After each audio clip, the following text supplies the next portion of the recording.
Hey everybody, Aaron here, Campus Life Video Blog. It's the last one for the Christmas holiday stuff, and then we're going to be starting some new things. But over the last couple weeks, we've been talking about Christmas and how lots of us don't like Christmas, like the Grinch.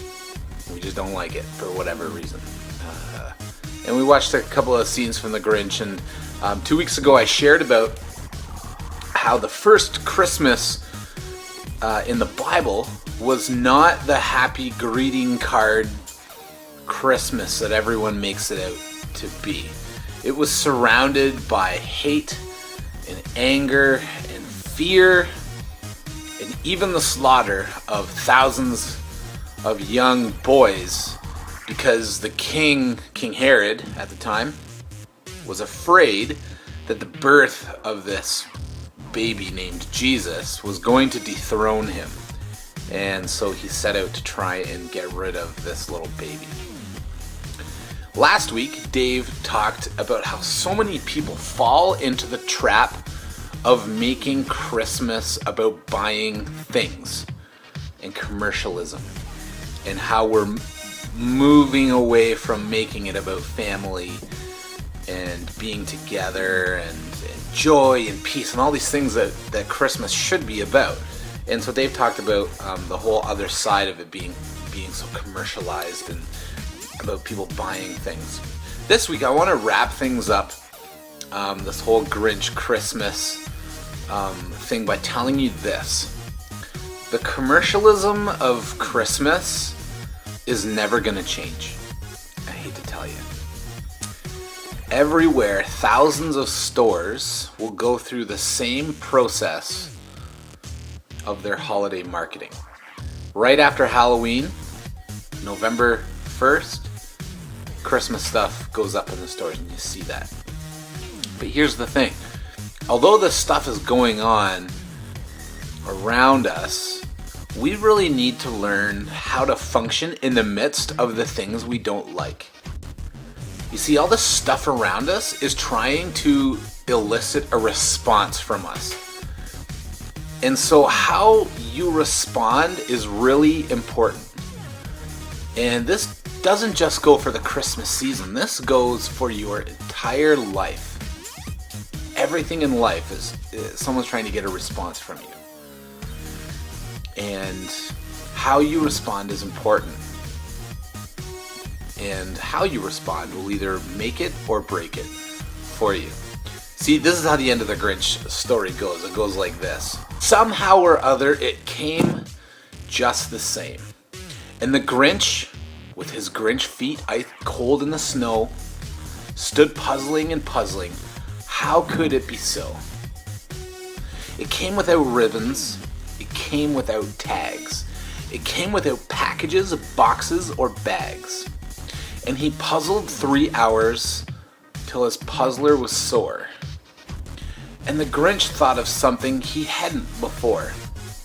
Maybe Christmas, he thought, doesn't come from a store. Maybe Christmas, perhaps, means a little bit more.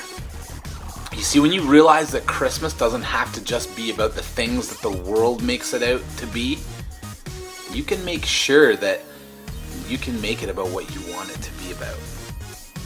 These past few weeks, we've been trying to help you see that Christmas in the Bible wasn't about commercialism. It was about realizing that we need God to help us. And I would say that's a pretty good thing to make it about. I think we all need God, personally. Whether we realize it or not, I think we do. Maybe this Christmas season you need something else to make Christmas about. I've heard your stories. I've heard why you don't like Christmas. And I want to encourage you on this one thing. Maybe you need to look at the whole God thing. See, knowing we need God is a pretty good thing, I think. I'm convinced God wants to know us and chase after Him. And in order to do that, we have to let God work on our heart. And what happened then? Well, In Whoville, they say that the Grinch's heart grew 3 sizes that day. And the minute his heart didn't feel quite so tight, he whizzed with the presents through the bright morning light. And he brought back the toys and the food for the feast. And he himself, the Grinch, carved the roast beast. Think about that. If you're trying to make Christmas about something more, I hear your stories about being angry and not liking Christmas. Maybe you need to consider the whole God thing. It won't make the things go away. That's, we talked about that in the first week. Knowing God won't make things go away. It will help you get through the stuff that you don't like. It'll give you a different focus. Because when we strip everything away and bring it right back to God, we've got nothing to look at other than peace and joy. And I don't know if that's you or not, but I hope that you would consider that this Christmas season you wouldn't be angry. You wouldn't be disappointed. You wouldn't look at all the stores and allow that to get to you. Because we look at that and we know it's not right, but you can do something about that, and it has to start with you. It has to start with us. And I said at the beginning of this whole Christmas thing that maybe we need to start treating people the way we want to be treated. I don't know if you know this or not, but Jesus said that. Do to others you would want them to do to you. If you want Christmas to be full of joy and peace and love, it has to start with you. It has to start with you treating people like that. In the new year, we're going to do some different things. Look at how we respond to different things in our life.